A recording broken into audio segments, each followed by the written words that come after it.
By the 14th century, Western civilization had become so, well, I should say the Roman Catholic Church had so united itself with the Roman Empire and thereby become imperialistic, exclusionary, violent, despite the nonviolent teaching of Jesus, that we read everything pretty dualistically, for me or against me, a part of our religion or not. Everything was either or thinking. That's why we desperately did need the Reformation. But the only trouble is the Reformation was even more dualistic. They didn't solve the central problem. It was argumentative. It was either or thinking. Now they were burdened with proving that the Lutheran reform, or any other reform, was 100% right, and those stupid Catholics were 100% wrong. You can't kill your mother. You understand? You can't kill the past. In our living school, we've learned so much from Ken Wilber and his wonderful phrase, include and transcend. The more you can include, the more you transcend. But we weren't able to think that way. We thought exclude and enlighten. So we were always excluding the previous centuries, the other groups, the other religions. We became largely an exclusionary religion. Then that becomes so much the way of looking at reality that right after the much needed Protestant Reformation, don't get me wrong, but it was just too limited and too dualistic, we have the strangely called phenomenon called the Enlightenment.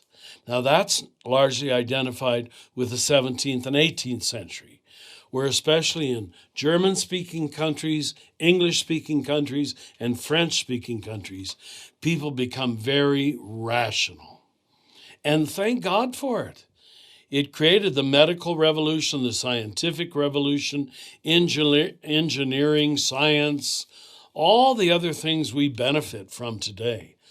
But it became so enamored with the rational mind that it eliminated what now so many books are coming out on this, what was considered the superior mind. Even Einstein says this, the intuitive, the symbolic mind, the, we would call it the spiritual mind, which basically, let me define it this way.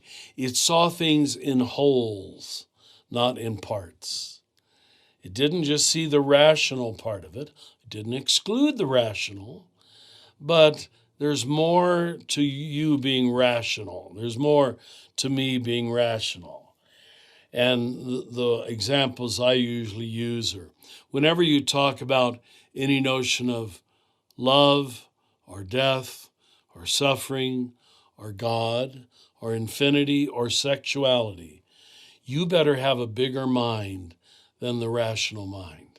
Because basically what you'll do is close down. Can't process this. Try to process love. And how many of you have given your whole life to love your wife, thank God, huh? And you're saying, this is stupid. Why am I giving my whole life for one woman? It's not rational. Neither is sexuality. But we've lost the ability to process these more important aspects of the human person because we eliminated the intuitive mind, the spiritual mind, the non-rational mind. And don't equate non-rational with irrational. Can you hear the difference? I'm not interested in being irrational, but I'm very open to being non-rational.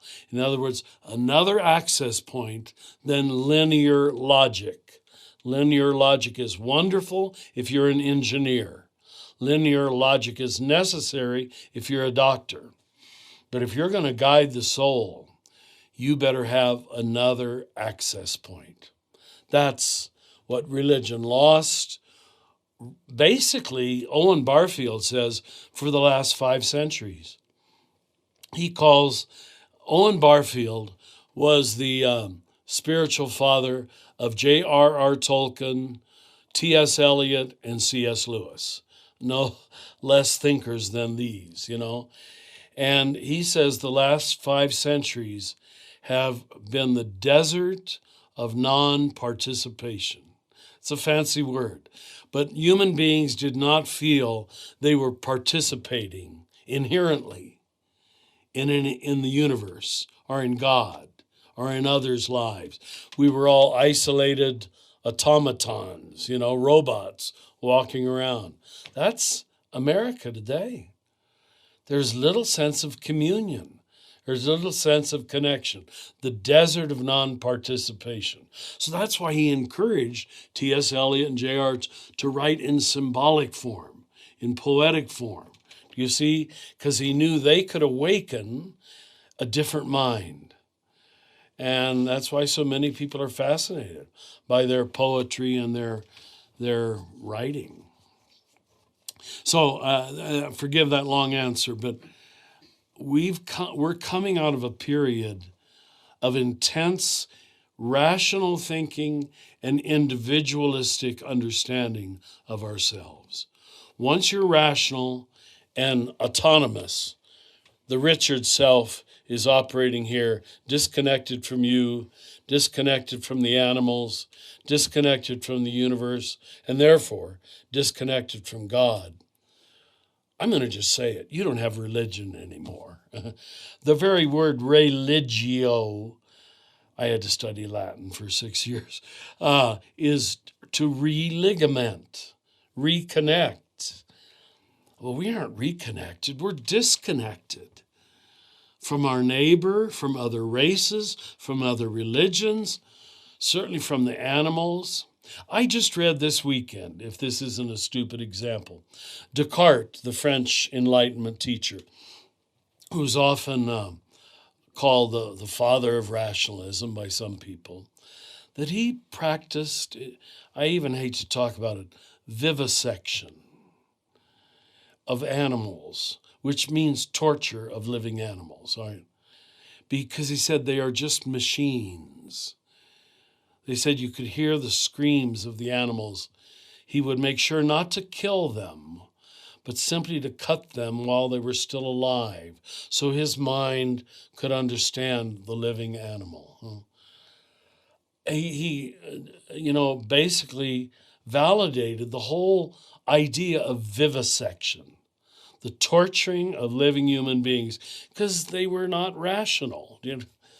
So anything that wasn't rational, and the irony is we end up being the ones irrational, torturing animals so I can know something. I think, therefore I am. That's his philosophy, cogito ergo sum. So this is why religions at the higher levels try to get us disconnected from this control tower. I am more than my thinking. I am more than the top 3 inches of my body, which is what we've been trapped in. Forgive me, I know I'm trying to make this probably too simple, but I'm really not, I don't think.